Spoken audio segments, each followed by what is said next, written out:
Latinoamérica fantástica. Juntémonos a webinear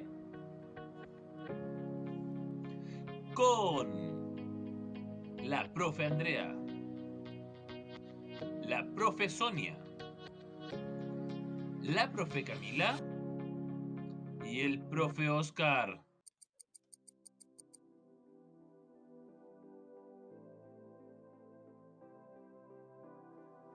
Bienvenidas y bienvenidos a nuestro 7º capítulo de Latinoamérica Fantástica. El día de hoy vamos a abordar un cuento que está bien interesante, así que primero que todo vamos a saludar a nuestros webinaristas. ¿Cómo están, chiquillos y chiquillas? Hola, muy bien. Hola, hola, buen día. Bien, muy bien. Espero que estén muy bien. Mando saludos. Ansiosos, Queríamos ansiosa hoy comenzar día. este webinar con la presentación de un invitado especial que tenemos hoy día, que nos va a acompañar con una lectura más profunda de lo que estamos acostumbrados. Así que, Ignacio, por favor, ¿quién eres?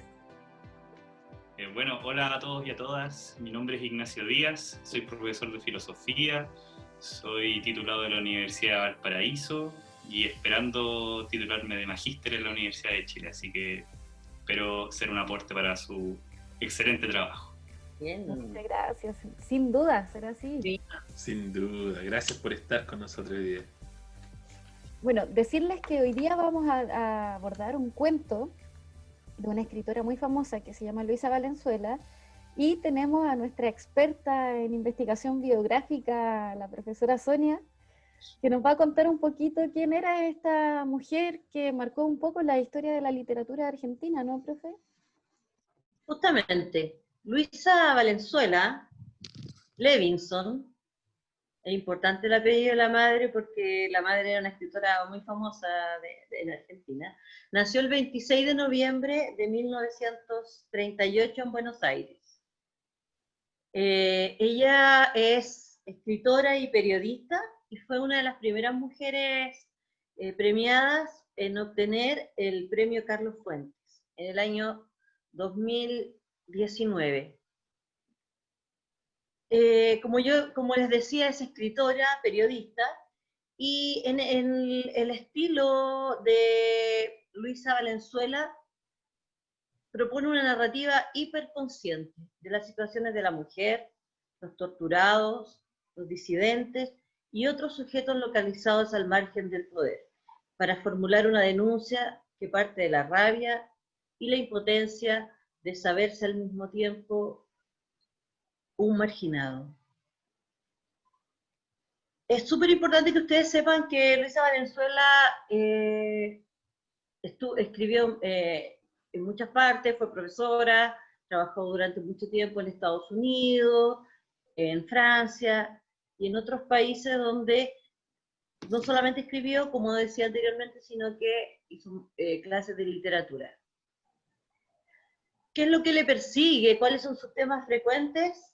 El poder y sus efectos, y las diversas manifestaciones de las experiencias humanas. La primera novela de ella, ¿cierto?, fue publicada en el año 66 y se inspiró en la prostituta que solía observar en el Bois de Boulogne de París.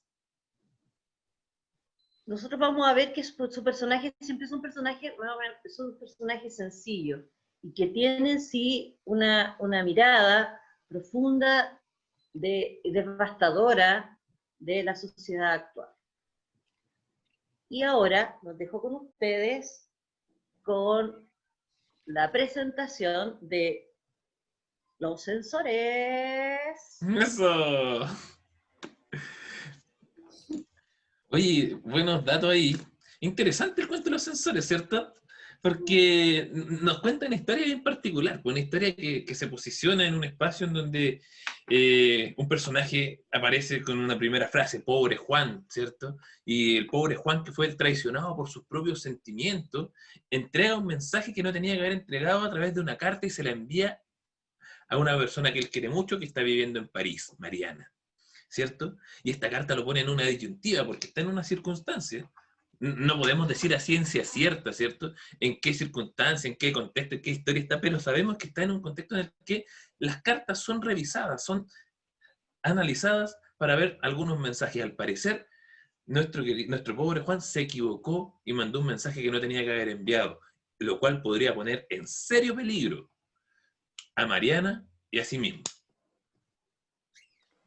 Por ello, este personaje decide entrar a trabajar en el lugar donde se revisan estas cartas, a un edificio muy grande, por dentro muy opulento, pero por dentro muy vacío, y comienza a tomarse bien en serio este trabajo y se propone como objetivo avanzar hasta poder encontrar su carta. Y en eso se le empieza a ir la vida. E incluso llega un momento muy complicado, donde suceden algunas cosas interesantes de ver. Un momento súper complicado. ¿Y saben por qué es complicado? Porque recordemos que nuestro pobre Juan entró a este lugar a trabajar para encontrar una carta, para evitar el peligro. Él no tenía intención de hacer este trabajo, pero él quería salvar a Mariana, quería salvarse a sí mismo. Sin embargo, durante sus primeros días de trabajo, ve una situación y no ve otra razón, no ve otra solución más que comunicarla. Se da cuenta que sus compañeros de trabajo y compañeras quieren hacer una huelga dentro del espacio laboral, y él, al enterarse, bueno, tenía dos opciones, ¿cierto? Me sumo a la huelga, apoyo a los compañeros, o no me sumo. Pero Juan toma la tercera opción. No solo no se suma, sino que además delata a quienes estaban planificando la huelga. Lo cual nos pone en un predicamento bien extraño, porque al inicio Juan no tenía estas características, pero entrega una frase bien particular. Una vez no hace costumbre. Él tiene un objetivo individual, quiere salvarse. La huelga a lo mejor le podría impedir su trabajo. Entonces, ¿qué hace? Para salvar su propio objetivo, delata a los compañeros que están organizando la huelga en el lugar. Oscar, quisiera agregar una cosita, no al cuento, sino que, ¿por qué es tan extraña esta temática que tú hablas de delatar, cartas secretas, etcétera? Es porque este cuento fue escrito en el año 83, es de un libro llamado ¿De dónde viven las águilas? Y en los años 80 son periodos de dictadura, ¿no? En Chile, en Argentina y en otros países latinoamericanos. Y recuerden, es muy importante para entender el contexto de la época, donde no había libertad, ¿cierto? Y estaban pasando muchas cosas siniestras. Miren tú, miren. Y en este espacio de censura, donde se investiga las cartas, la información personal de todas las personas, y donde él se propone como objetivo avanzar, y logra avanzar después de delatar a sus compañeros de la huelga, algo va a suceder en esta narración que nos deja para pensar y nos pone en muchas disyuntivas que vamos a abordar hoy día en esta lectura, y que Ignacio nos va a poder ayudar, porque la literatura y la filosofía van de la mano. Así que la invitación hoy día es a poder analizar este cuento de manera tal que podamos entrar en una dimensión más profunda, más política, filosófica, y para eso el profe Ignacio nos va a ir orientando con estos faros de luz que es la filosofía, para poder entender hacia dónde va esta historia. Así que damos paso a nuestra querida sección. Te cuento. ¡Te cuento el cuento!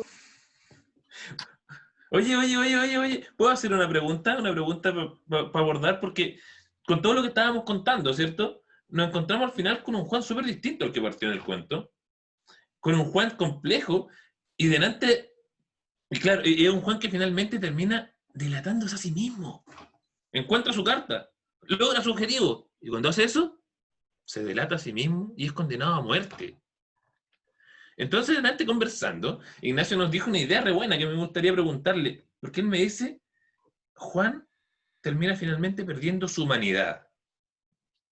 ¿Por qué termina perdiendo su humanidad?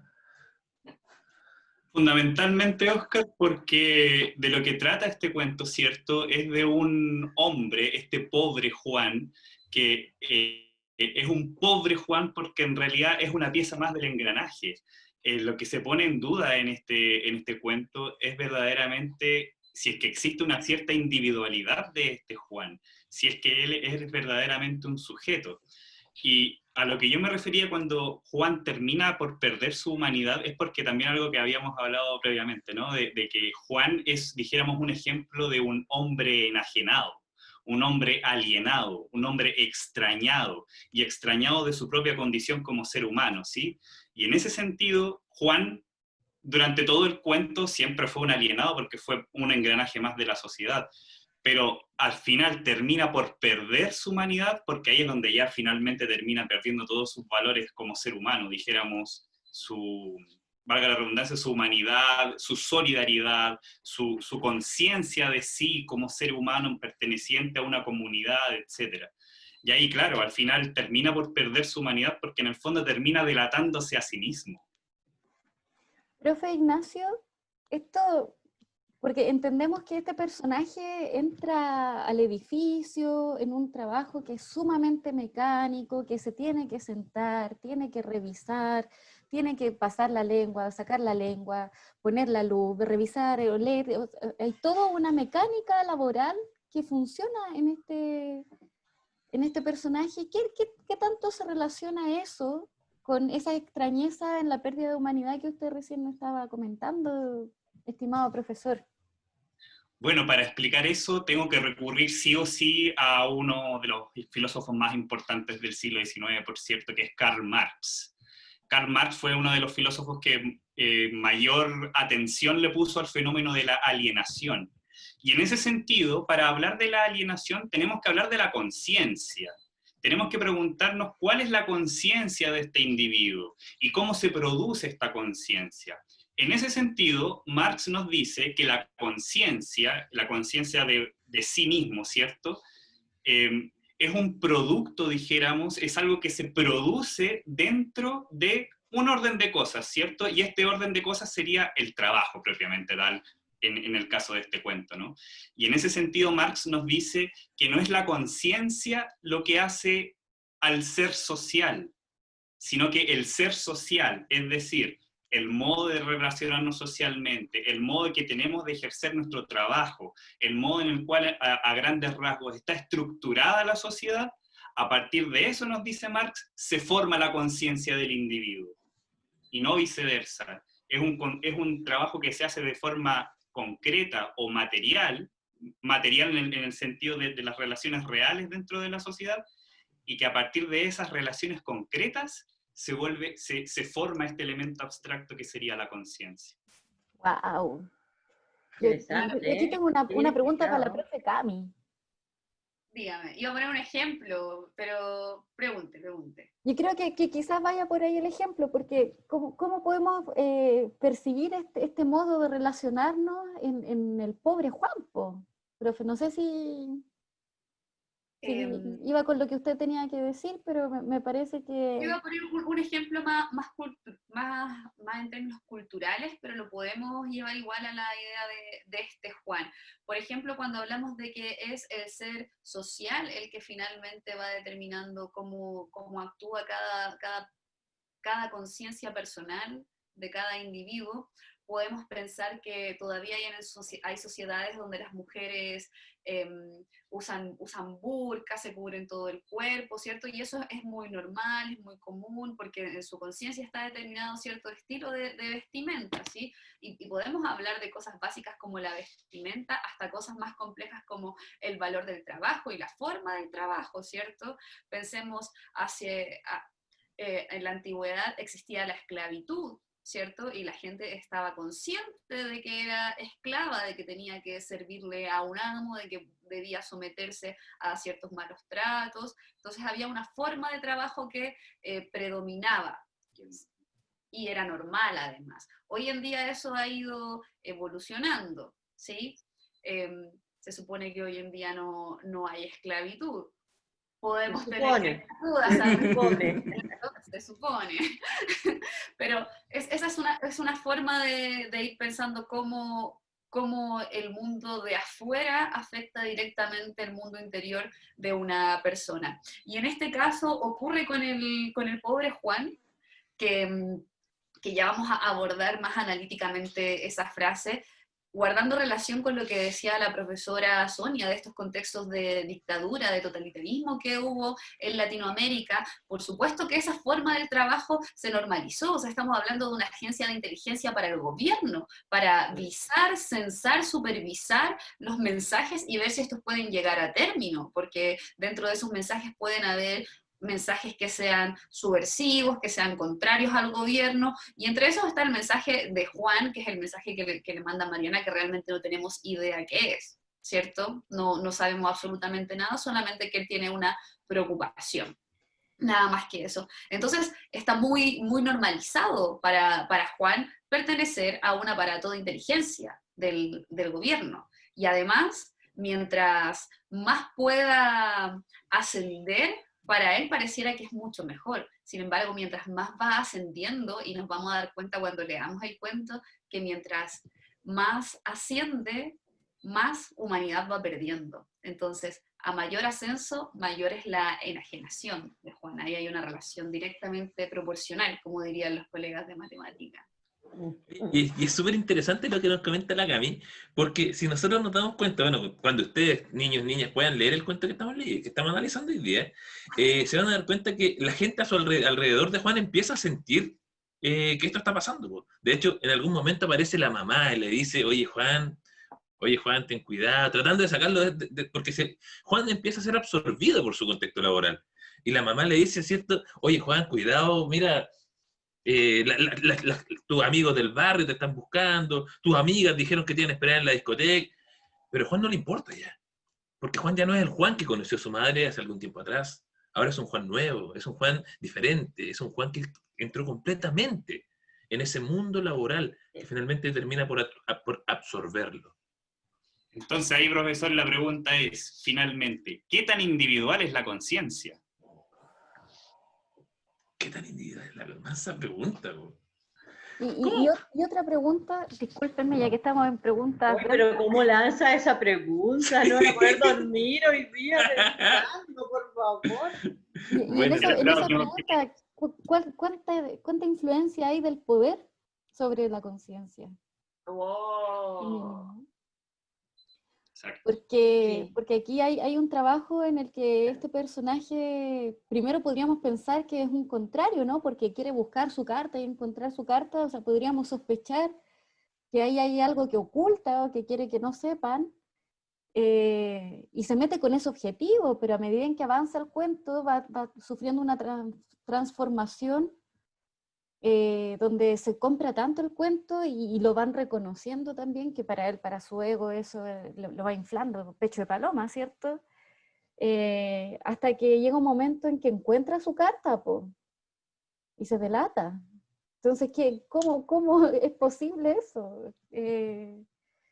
Claro, bueno, lo que pasa es que este pobre Juan, creo yo, ¿cierto? No sé si era malo, pero sí era muy inocente, y se mete a un aparato de poder, y el poder corrompe, el poder asfixia, invade, y después, ¿cierto? Se va formando parte de este engranaje, y es lo que ustedes han dicho todo este rato, ¿cierto? Pierde la conciencia de sí, ya es un número más, un vibrador más, ¿cierto? Y por el deber ser, qué sé yo, se crea este cuento, incluso, esto lo estoy inventando ahora, yo diría hasta que es un poco fanático del poder, así como que se mete en este engranaje. ¿Sí? Sí, qué duro. Sí, lo que llama la atención es cómo el poder va penetrando en su ideología, en su forma de pensar. Porque hay un momento en el cuento en que cuando lo ascienden y lo reconocen, como el premio de castigo, ¿cierto? Del perrito que se porta bien, yo le doy una medallita pero lo interesante es que llega un momento en que él siente que su servicio está sirviendo a la patria. Dice, voy a citar, le dice la madre, ¿te llamó Lola? Dice que está con las chicas en el bar, que te extrañan, que te esperan, pero Juan no quería saber nada de exceso. Todas las distracciones podían hacerle perder la acuidad de sus sentidos, y él los necesitaba alertas, agudos, atentos, afinados, para ser perfecto censor y detectar el engaño. La suya era una verdadera labor patria, abnegada y sublime. O sea, efectivamente ahí hay una cuestión súper ególatra. Creer que su deber es sublime es un poco vanidoso. Y no Es solo eso, un sino deber a la que, patria. claro, pone todo su ser al servicio de una causa que no sé si entiende en realidad. A mí me pasa que, por lo que decía Sonia, este tema del poder, cómo te va penetrando dentro de la estructura que va construyendo, y no es una situación como que le pasa solo a Juan, o sea, en el mundo laboral muchas veces pasa que de repente hiciste una pega que no entendí por qué la estás haciendo, perdiste el foco y perdiste el enfoque, y eso es lo que le pasa finalmente a Juan. Un Juan que termina valorando un aporte que él hace a una patria que al inicio del cuento él teme que lo maten porque se está expresando a través de una carta. Entonces, es interesante cómo las redes del poder, cómo las líneas de poder se van mezclando aquí, van haciendo efecto. A lo mejor Ignacio nos puede dar alguna mirada al respecto del poder, porque creo que es un tema ideal para un filósofo como tú. Y de la ideología, profe, si es que nos puede meter algo ahí. Sí, Y de del hecho valor del trabajo. eso mismo quería mencionar al profesor Andrea. Yo quiero hacerle una pequeña corrección a usted, que usted mencionó que se vio afectada la ideología de este pobre Juan. Lo que se vio afectado más bien ahí fue su subjetividad. Ah, Y wow. aquí quiero aportar otro tema, otra cita de Marx, que Marx definía la ideología como una forma invertida de entender la realidad, invertida en relación con este concepto que habíamos estado mencionando de la alienación, ¿no? La alienación sería un extrañamiento, un ser humano que ha perdido sus cualidades humanas, que es precisamente lo que le sucede a Juan, ¿no? Y en ese sentido, hay otro filósofo marxista también, además, Luis Althusser, que nos hablaba de los aparatos ideológicos del Estado. Y en ese sentido, la burocracia, por ejemplo, en el caso de Juan, es un aparato ideológico. Los medios de comunicación son aparatos ideológicos, porque todos estos aparatos, ¿cierto?, nos transmiten una cierta forma de subjetividad, que el individuo dentro de la sociedad, ¿cierto?, debiese ser de una determinada forma. En resumidas cuentas, debiese ser funcional al sistema, ¿no? Que eso es donde terminó Juan. Juan terminó siendo el perfecto funcionario del sistema, y en el punto incluso de negarse a sí mismo como ser humano, negar sus propios sentimientos, negar lo que lo hacía más humano, que era el amor que sentía por esta chica, ¿cierto? Y precisamente de eso se trata la enajenación. O sea, cómo desde el poder se controla todo hasta la subjetividad, hasta lo que sentimos, lo que pensamos, ¿no? Más que controlar, yo diría más bien encaminar, hacer funcional a estos individuos, que cumplan una cierta función. Oye, qué interesante. Hoy estamos leyendo un cuento de 2 páginas, ¿no? No, pero es interesante lo que tú estás diciendo, porque también la autora tiene una visión de que uno pueda tener una lectura crítica, una mirada que pueda contextualizar, que pueda ver los fenómenos, que se pueda explicar, ¿cierto? Que es una narración muy simple de un tipo que está en un trabajo, pero tiene toda una mirada muy profunda de lo que estaba pasando en esa época, donde o estabas con el aparato, ¿no? De inteligencia, o estabas, ¿cierto?, con el gobierno, con el sistema, o no. Entonces, siempre en esa época era muy difícil estar fuera del aparato represivo, era muy difícil. Eso quería decirle, optimistamente. Ahora, yo no sé si algunas cosas han cambiado, puede ser la edad, ¿no? Pero hay cosas que yo sigo notando que creo que todavía hay formas de llevar a las personas, ¿cierto? Vender estos trucos de pseudo estados de bienestar desde el Estado, ¿cierto? También hay la censura, que no lo hemos tocado, pero también la escritora, y en esa época se usaba mucho, querer decir mucho, querer contar una historia, porque el contexto, lo formal, no tenía espacio de expresión. Entonces uno siempre quería contar una cosa, contaba una cosa para decir otra. Ya, y me callo porque que a poco tiempo me están soplando por ahí, por el sonoro. Entonces, eso, me encantó el cuento. Y Ignacio, ¿por qué me haces esas preguntas? No me acuerdo, estoy pensando ahora por tu culpa. Bueno, a propósito de lo que dijo Andrea, de que la filosofía es una luz para iluminar el camino, la filosofía más bien es un submarino en el cual sumergirse a las profundidades del ser. Qué buena relación.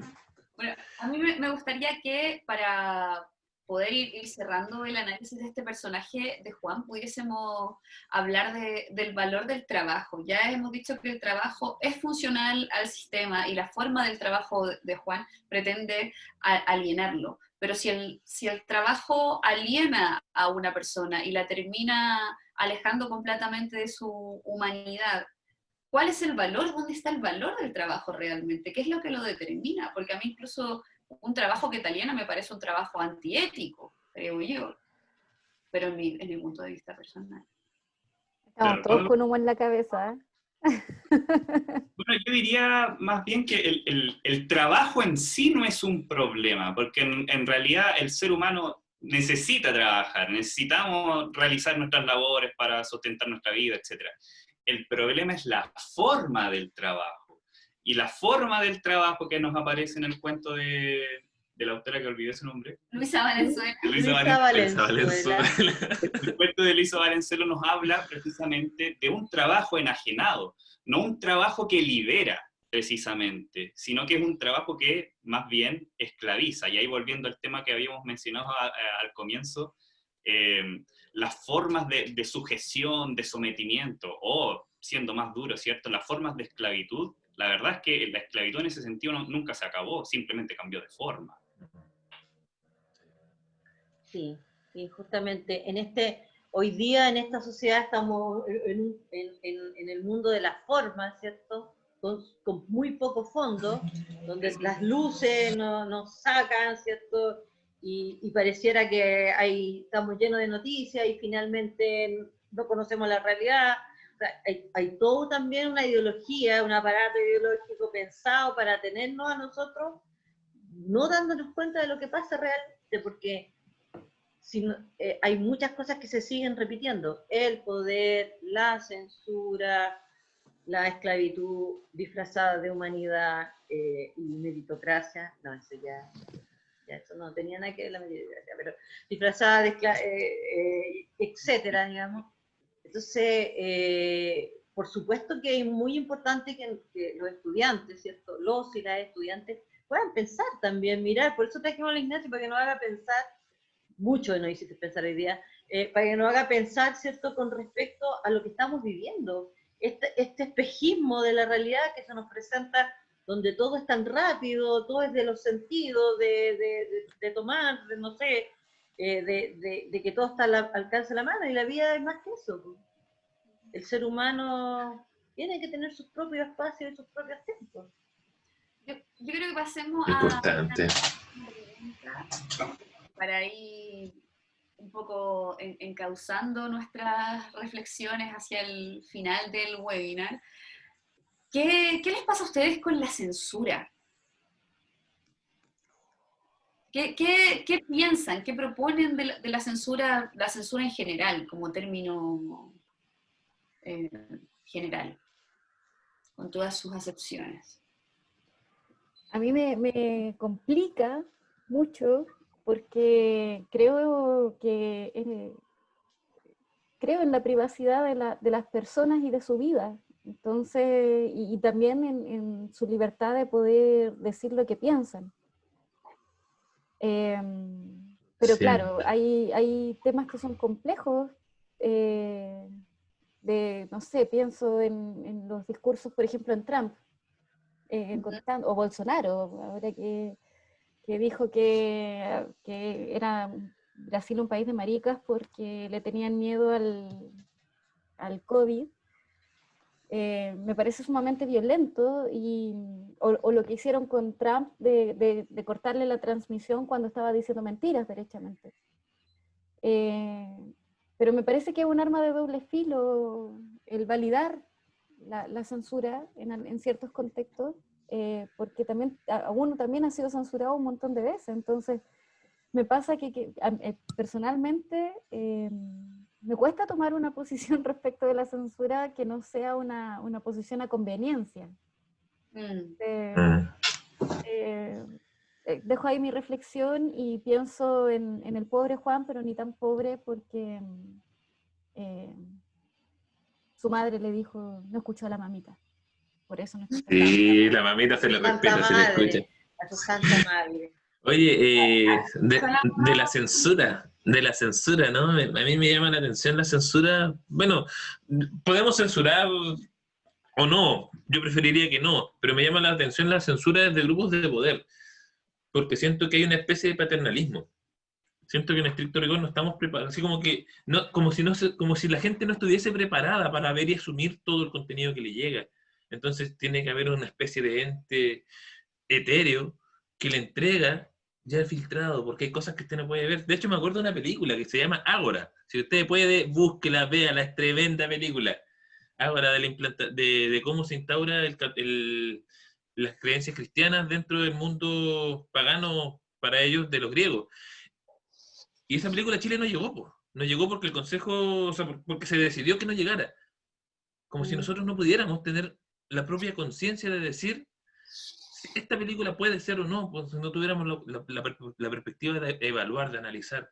Entonces a mí me complica el tema de la censura porque la censura básicamente nos quita el derecho a pensar por nosotros mismos. Por lo menos así lo veo yo. Yo quisiera decir que la censura siempre es la aliada del que tiene el poder, del que está a cargo, y manipula y mueve, mueve los hilos y dicta como este gran padre, madre, que a estos pobres niños infelices o niñas infelices, ¿cierto? Que no tienen derecho a pensar porque van a sufrir. Y ojo, porque voy a insistir que el poder es muy peligroso. Es muy peligroso porque te empieza a dictar lo que tienes que pensar, lo que tienes que consumir, etc. Somete. ¿Tú ibas a comentar algo? Sí, profesora Sonia, la verdad es que se adelantó a mis palabras y iba a decir lo mismo, la censura, pero no hay ningún problema, así aquí me censuro. Y doy las palabras, así que no hay ningún problema. Yo solamente quería agregar que el tema en realidad, para mí, ¿cierto? Y desde mi perspectiva como profesor de filosofía, yo siento que el tema con la censura es un tema de forma y no un tema de fondo. La censura en ese sentido es una herramienta, ¿cierto?, funcional al poder. Y como bien dijo la profesora Sonia, en ese sentido depende quién esté en el poder, ¿no? Entonces, si es que vamos a censurar, por ejemplo, a las minorías, qué sé yo, a la comunidad LGBTQ, a ciertos discursos políticos, ciertos discursos más subversivos incluso, ¿cierto? Ahí claramente la censura a ese tipo de discursos denota quién está en el poder en ese momento. Pero si es que vamos a estar censurando discursos racistas, discursos homofóbicos, discursos xenofóbicos, discursos que apelan a cualquier tipo de discriminación, parece que hay otra persona quien está en el poder. Entonces, ahí también la reflexión para los estudiantes y las estudiantes en sus casas, ¿no? Tenemos que preocuparnos de quién está en el poder y cómo se ejerce el poder. Sí, yo al inicio de este webinar, bueno, antes de que empezáramos a grabar, yo había dicho que yo censuraría hartas cosas, tales como los discursos racistas, homofóbicos, o que de alguna manera incentiven al odio, ¿sí? Pero ahora que lo pienso, considerando lo que dijo Andrea, que claro, cómo hablar de la censura sin que sea como más conveniente para uno, sí, yo creo que debiésemos evitar la censura y, como tal, quien reproduce ciertos mensajes y ya sea desde el poder o no, tiene que aceptar y estar dispuesto a que haya una contraparte que esté siempre criticándole. Quizás eso sería mucho mejor porque estaríamos conscientes de qué es lo que piensa realmente la gente, porque si censuramos el discurso racista, no significa que vaya a dejar de existir el racismo, significa que simplemente lo van a dejar de decir libremente, ¿cierto? Cuando en realidad creo que es mucho más constructivo para la sociedad que esa gente lo diga, queden expuestos sus discursos, sepamos quiénes son y podamos también contraargumentarles con un discurso sustentado, válido y más objetivo y mucho más humano, por supuesto. Very, very de acuerdo. En la Por eso educación que está la mano. en la Sí. escuela dicen que uno debiese tender a que los estudiantes pudiesen desarrollar el pensamiento crítico, ¿no? Que es Así muy es. importante tener una mirada de lo que está pasando, poder entenderlo, más allá de lo evidente. Y voy a leerles algo de Luisa Valenzuela que tengo por acá. Quiero decirles que ella está viva todavía, y le preguntan, ¿crees que la literatura tiene el poder de cambiar al ser humano? Che. Y ella responde, la literatura tiene el poder de hacernos reflexionar y comprender. Nos permite adquirir integridad como individuos pensantes. Lo repito, integridad como individuos pensantes. Pero el poder de la literatura solo es efectivo en la medida en que el lector tenga la capacidad de hacer una lectura profunda del texto. El poder reside en la relación del lector con el texto que él o ella procesa. Por eso es tan importante que la gente siga leyendo. De otra forma, nuestra sociedad perderá la capacidad de leer críticamente y pensar críticamente, como en 1984 de Orwell. La gente que no lee puede ser fácilmente controlada y manipulada. Así es. Leer es un ejercicio de libertad. Justamente. Y... Oye, a propósito de leer, ¿qué se nos viene para el próximo capítulo? Oh, ¿qué lo quiere decir? Yo quiero adelantar que vamos a seguir en esta línea más cabezona de análisis de lectura, porque es un cuento que nos va a contraponer lo que es la belleza, lo que es la fealdad, lo que son los estereotipos. Entonces es un cuento que además es regalón de la profe, po. Lo adoro, estoy feliz, estoy esperando que llegue. ¿Qué cuento Y vamos a como leer? no voy a poder profe? dormir hoy día, gracias a Ignacio lo voy a leer de nuevo. Lo logré, lo hice otra vez. Ya, el cuento que sigue es del autor uruguayo, ¿cierto? Uruguayo. Uruguayo. Mario Benedetti, un gran escritor, y quizás es uno de los cuentos más conmovedores que podemos encontrar y que nos acerca a nuestra subjetividad también, a nuestro autoconcepto, que se llama La noche de los feos. Así que para que lo lean y lo analicen y lleguen igual de cabezones que nosotros, que hoy día nos llegó a salir humo con este webinar. Y agradecemos a Ignacio por su participación. Sí, tremendo aplauso, profe, muchas gracias. Sí, ojalá que se repita. Nos vamos Fue con muy tarea. grato. Oye, se nos acaba el tiempo, niñas, niños, se nos acaba el tiempo. Pero muchas gracias por estar con nosotros, por acompañarnos en esta travesía que ya va llegando a su fin. Nos quedan un par de capítulos más, nos quedan un par de sorpresas. No se queden sin vernos, no dejen de seguirnos. Y lo más importante, no dejen de leer, que es el camino. Lean Los Censores de Luisa Valenzuela, da para pensar. Justamente. Que les vaya muy bien, gracias. Ahora estoy como reina.